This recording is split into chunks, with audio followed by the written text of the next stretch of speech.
Welcome to r/Askreddit, where people answer the question, what's the scariest thing you've seen in your life that you can't explain? Our first reply is from the Feral Forger. About 25 years ago, my now former wife and I were caretaking a house. We had been there for several weeks, and we both noticed that we always had that feeling coming up the stairs from the cellar that something was going to grab you as soon as you turned the light switch off. Everything else about the house was normal. We slept with an analog wind-up alarm clock next to the bed, the kind that actually ticks. To set the alarm, you move a tiny third hand to the location of the clock face for the desired time. For example, halfway between 6 and 7 to awaken at 6:30. It's a physical process, and there's very little opportunities to get it wrong. We always had the clock set to wake us up at 6 a.m. This was not something we fiddled with on a daily basis. One night, the alarm clock went off at like 2 in the morning to old school ringing bells. Both my former wife and I woke up absolutely terrified. I saw a small figure, maybe 2 feet tall, run out of the room. I thought I must have been crazy until my former wife screamed, "Did you just see that thing?" We both described it as some sort of small gremlin. When we looked at the alarm clock, we saw that the alarm hand had been moved from 6 a.m. to 2 a.m. That's the whole story. Scared the hell out of me. I have no explanation for it. Nothing else ever happened there, but the cellar feeling persisted.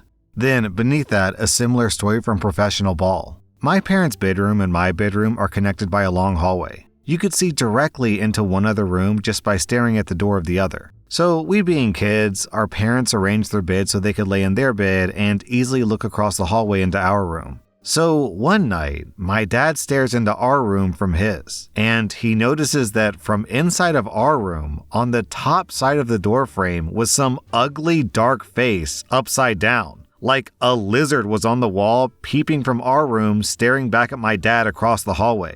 He, being skeptical, thought that he was just seeing stuff, until my mom asked, "Did you just see that thing from the kids' room?" My dad instantly sprinted into our room only to find nothing there. That only happened the one time as far as I know. Then, beneath that, we have this story from Owls and Moths. 2 years ago, my fiancé was working a job that required him to stay in camp for weeks at a time. This meant that I was home with just the dog. For context, my dog hates stairs and refuses to go in the basement because he's a Great Dane and he just never figured out large stairways. So one night, my dog is acting weird, and he's literally sitting at the top of the stairs with all the hair on his back raised, growling down at the basement. On a whim to make myself feel better, I went and stood at the top of the stairs next to him and yelled down, "Whatever the hell you are, just leave us alone. You don't pay enough bills here to be freaking anybody out." Then, from directly behind me, which was a solid wall, I hear, "Okay, fine, I'll go." My dog whipped around and yelped. The hair on the back of my neck was standing up all night. I had my neighbor's husband come over to check the house and even go up into the ceiling crawl space. He didn't find anything. The rest of the night was spent with every single light on in the house and an aluminum baseball bat in my hands. I like how this is like a begrudgingly polite ghost. "Oh, I was gonna haunt this lady, but fine, I'll go, jeez." Our next reply is from Just the Way. Once, I woke up in the middle of the night to the sound of my bedroom door creaking open. I could see the outline of someone standing there, but when I turned on the light, there was no one there. The door was still slowly closing, as if whoever or whatever had been there was leaving. Even creepier, my Nest fire alarm had illuminated in the corridor, sensing movement, but there was nobody there. Still gives me the chills thinking about it. And beneath that, we have this story from Lost Dog Boulder, Utah. After my sister died in her sleep from a heart defect, my dad would wake up several times a night to check on me. My door would open, I'd hear weird, hard breathing, and then the door would close. My poor dad was trying to breathe through panic attacks to confirm that I was okay, and then sneak away, believing that as long as he didn't say anything, he wouldn't wake me up. However, this scared the bejesus out of me.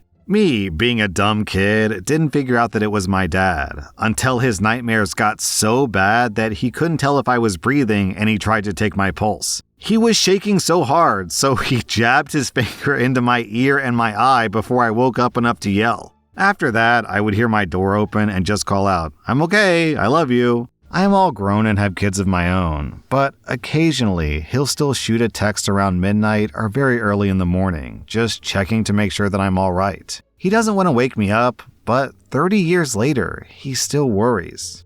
Aw, that's sweet.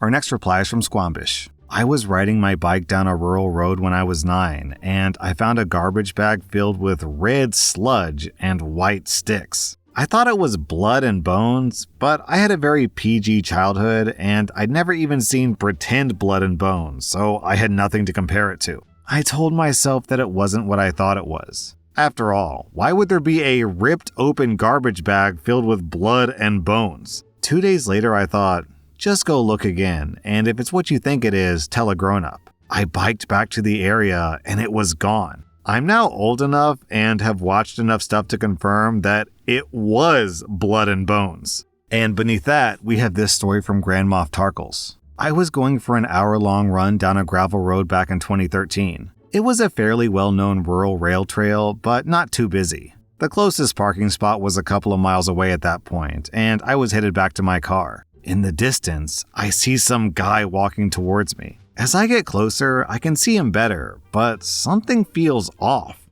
It's an older guy, maybe in his 70s, and while he looked clean and not homeless, his skin is gray, his eyes are gray, his hair is gray, he's wearing an all-gray swimsuit, and he's smiling. He's just been smiling the entire time. This man is 200 meters away, and he's smiling, but not in greeting. Just a full-toothed grin walking down the middle of this path. He also has a full black plastic bag slung over his shoulder. I start feeling really uneasy as I get closer, and then I begin to feel nauseous. At maybe 20 feet away, I wave hi, but he's still in the middle of the trail. He's still smiling. He has no change in reaction to my greeting. I want to run in the opposite direction, but that would be going further away from my car. I pass by him, running partially on the grass because he's still in the middle of the trail. And this massive wave of nausea passes over me, and I nearly puke.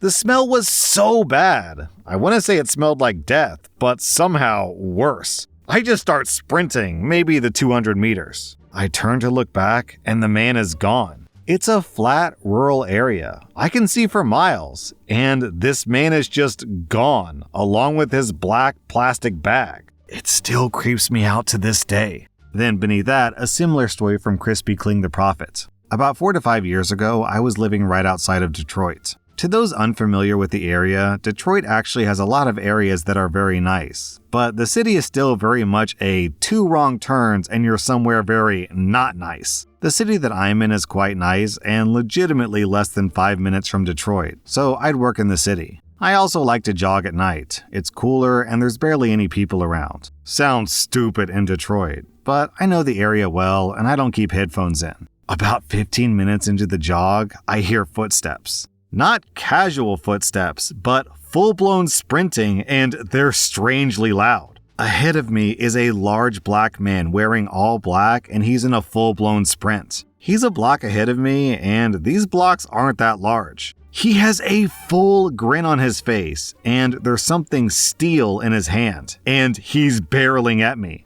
I didn't know what to do because I'm in decent shape and I'm 6 foot tall, but this guy is clearly big and fast as hell. I thought that if I turned my back to him to run, I'd be done for, so I kinda just braced myself to fight for my life. When he was less than half a block from me, he just turns down an alley that I didn't even know was there and disappears. Next time I'm on the news, I see a person wanted for murder that matches the exact person I saw. 6'3", 220 pounds, and looked exactly like what I could see when they got close. They found the guy 4 days later. I have never jogged in the city since. Beneath that, we have this story from Departure Helpful. I used to hang out with this girl, Ava. Me and Ava were close friends and hung out a lot. One day, we were hanging out at her house, playing games in her basement, when her mother told us to take Ava's dog on a walk, so we did. We were walking to the dog park about 15 minutes away from our house when we noticed a white van which was slowly following behind us. And our 10-year-old selves found that suspicious considering white vans can sometimes symbolize kidnappers. We both panicked and picked up Ava's dog. We approached this old woman who was walking her 2 dogs, and we pretended like we knew her. Even though we were just 10, we told her our suspicions, and she took us seriously. We noticed the white van had parked about a street away. Nobody came out of the van for as long as we waited. When we finally felt safe again, we left the woman and said thank you to her. The van began to move again when we moved. So we went back to Ava's house, who told her mom, who called the police, and the 2 men who were in the van were arrested, both of which had been convicted P-words. Our next reply is from Professor Beer. So in college, I studied in the UK, and I lived in a house with a group of other American students that had stories of the ghost of a girl who passed away while living there. I never believed in any of it, but it was fun to play along. The kitchen had one way in and out, and right after you entered the kitchen to your right was a padlocked door to the cellar where she allegedly lived. I had the only key. We were all a little homesick near Thanksgiving, so we decided to do a meal together. This required some creative cooking schedules due to a small appliance in the kitchen, so one girl who didn't have class the next day offered to stay up late to get the turkey going. We went into the cellar for the first and only time that evening to get larger cooking implements. At 2 o'clock in the morning, I wake up to my door rattling like someone was pushing against it. I assumed it was a housemaid who just went to the wrong door. About 30 seconds later, I hear a scratchy female voice softly saying, "Hello? Hello?" every 5 seconds or so. My window was open and it sounded like it was coming from outside, so I get up to close my window as I assume it's some drunk girl walking back from the pub. I get to the window and there's no one there. And then I hear, "Hello?" clear as a bell behind me, and my door rattles again and goes silent. I've had night terrors before and hallucinate when I have even a mild fever, so I assume I'm still asleep and lay back down. The next morning at 7 a.m., the girl who's cooking tells me, "I had the creepiest night. At 1:50 a.m., I heard footsteps coming up the cellar stairs. Then the door rattled. Then at 2:10, the door rattled again and I heard footsteps going down." She told me this before I'd said anything to anyone about what I'd experienced. Our next reply is from Smallland Outdoor. When I was 9 years old, I was biking home in the evening. We lived in the countryside up a small mountain. The road from the village was uphill, then a flat section, then another uphill.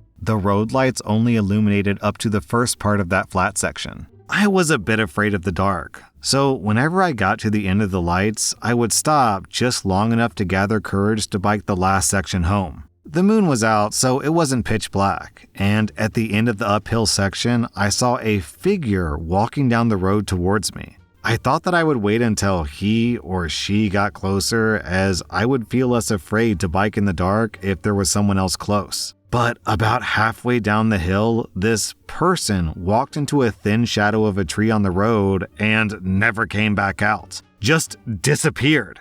I stood there for a while trying to figure out what I just saw, and then panicked and biked down to the village and stayed there until my parents came driving and wondering why I never came home. My parents tried to explain it with stuff like the person might have gone into the woods or something. What they didn't disclose, though, out of fear that I would never dare to bike home again, was that my father had seen the same thing walking home from work. He had seen this woman, clear as day, walking down the hill for a while. When he looked down for just a second and looked up, she was gone, and there were no footsteps in the fresh snow. I later read a book about local legends, and apparently a lot of people during at least a century have seen this lady walking down the hill and disappearing halfway down. My youngest daughter loved this story, so we've been on ghost stakeouts where we buy pizzas and snacks and hang out at the bottom of the hill listening to the Ghostbusters theme song and try to see the ghost. Beneath that, John Luck Picard says, "You keep playing that song. She's gonna think you're there to trap her. No wonder she hasn't shown up." Our next Reddit post is from Lemon Flower. So, my uncle used to work on the London Underground doing maintenance to the tracks and tunnels. Once, he went into a tunnel with 2 other colleagues. They'd stopped to do something, and this one guy said to my uncle like, "Hey, uncle's name, can you show me the way out?" My uncle, thinking it was one of his coworkers, said, "You know the way out." I think my uncle was just so engrossed in his work that he never bothered turning around. Then, this guy behind him says, I'm so cold. Then my uncle said that he immediately felt dead cold and the air around him dropped, but I'm not sure what he meant by that. So my uncle turns around and shines a light on this guy. And my uncle said to me that this bloke is what he would call a ghost standing there. He was holding a really old vintage lamp and wearing a really old dirty uniform. He said the feeling he got was so strange, like he knew this guy was a ghost. The guy just kept saying over and over, I'm so cold, I'm so cold. My uncle eventually said to this guy, I don't think you're supposed to be here, mate. Can you see a light anywhere? And this guy looked dead at my uncle and said, Can you help me? I'm so cold. I'm unsure if the colleagues came to see who my uncle was talking to, but one of them tried to approach this bloke thinking it was someone on their team playing a joke, and the guy just disappeared right in front of their eyes. All three of them freaked out and ran, and they refused to go back into the tunnel. My uncle and two colleagues refused to go down that tunnel again. Some other colleagues have said they've seen this bloke, and he always says how cold he is. My uncle's retired now, but he says that he thinks of this bloke from time to time. That was r/Askreddit, and if you like this content, check out my podcast where I publish the exact same episodes. Also, hit that subscribe button because I put out new Reddit videos every single day.